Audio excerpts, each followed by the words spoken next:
Have you ever tried to improve yourself and suddenly felt fake? Like the moment you start reading, journaling, setting boundaries, speaking calmly, or waking up early, a quiet voice inside says, "This isn't the real you. You're pretending." And the strange part is, this voice gets louder the more you try to grow. You begin to feel like an actor in your own life, performing habits that don't belong to you. You feel embarrassed for trying. You feel exposed as if someone will point at you and say, "You're not this kind of person. If this has happened to you, you're not broken and you're definitely not alone." This is one of the most misunderstood parts of self-improvement, and it has a very deep psychological reason. Your brain is not fighting your growth. It's trying to protect your identity. For a long time, you have lived as a certain version of yourself. Maybe you were the procrastinator, the overthinker, the quiet one, the people pleaser, the late sleeper, the disorganized one, the anxious one. These patterns were not just habits. They became part of how you see yourself. They became familiar. And the brain loves what is familiar, even if it is painful. Because familiar feels safe.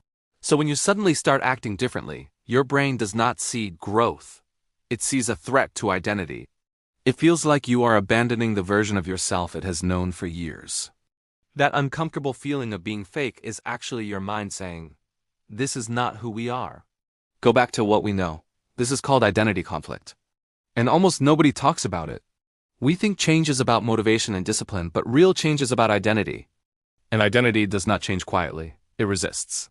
Imagine wearing the same clothes every day for years, and then one day you wear something completely different. Even if it looks good, you feel awkward. You feel like everyone is staring. You feel like you don't belong in it. That's exactly what happens when you start behaving like the person you want to become. You are wearing a new psychological outfit, and it hasn't become you yet. So it feels unnatural, forced, fake. But here's the truth that can change everything for you. Feeling fake is a sign that the change is working. If it felt natural, it would mean you are still being the old you. Real growth always feels like pretending at first. Because you are practicing a new version of yourself before your mind has accepted it as real. Think about the first time you tried to speak confidently, or set a boundary, or say no. Your heart was racing. Your voice felt strange. You probably replayed it in your head later and felt embarrassed. Not because you did something wrong, but because you acted outside your old identity. Your brain said, "This is not us." But if you keep doing it, something magical happens. Slowly, the brain updates the identity. What once felt fake starts to feel normal. What once felt forced becomes natural. And one day, you won't even remember when it stopped feeling like an act. The reason this phase feels so uncomfortable is because we have a very strong attachment to our past self. Even if we don't like that version, we know how to be that person. We know how to live with those habits. It's predictable. But the new version of you is unknown. And the mind fears the unknown more than it fears discomfort. So it tries to pull you back using shame, doubt, and that heavy feeling of being fake. It whispers, "You're trying too hard. This isn't you. Stop pretending." But what it really means is, "This is new, and I don't know how to feel safe here yet." There is another layer to this. For years, you have built stories about yourself. "I'm not disciplined. I'm bad at talking to people. I can't stick to routines. I'm just not that type of person." These stories feel like facts, but they are not facts. They are repeated experiences that turned into beliefs.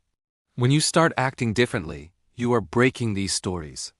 And breaking old stories feels like lying to yourself, even though you are actually becoming more truthful about who you can be. So you feel fake, not because you are pretending, but because you are stepping outside the story you've been telling about yourself. And your mind doesn't like when stories change.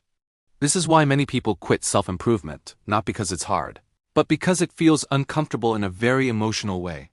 They say, "This doesn't feel like me," and they go back to old habits where they at least feel familiar. But the people who successfully change understand something very important. They understand that you don't feel like the new you at first. You practice being the new you until your brain accepts it. You don't wait to feel authentic. You act, and authenticity follows. Just like learning to write with your other hand.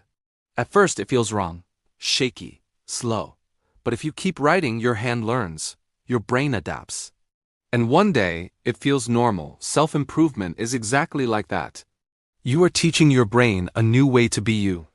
So if right now you feel fake for trying to be calmer, more focused, more disciplined, more confident, more organized, more emotionally mature. I want you to understand something very gently. You are not faking it. You are rehearsing it. And rehearsal is how identity changes.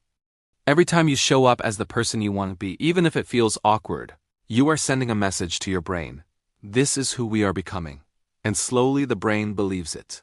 Slowly it stops fighting. Slowly it starts to feel like home. One day, you will look back and realize the version of you that felt fake was actually the most honest version of you. Because that was the version trying to grow.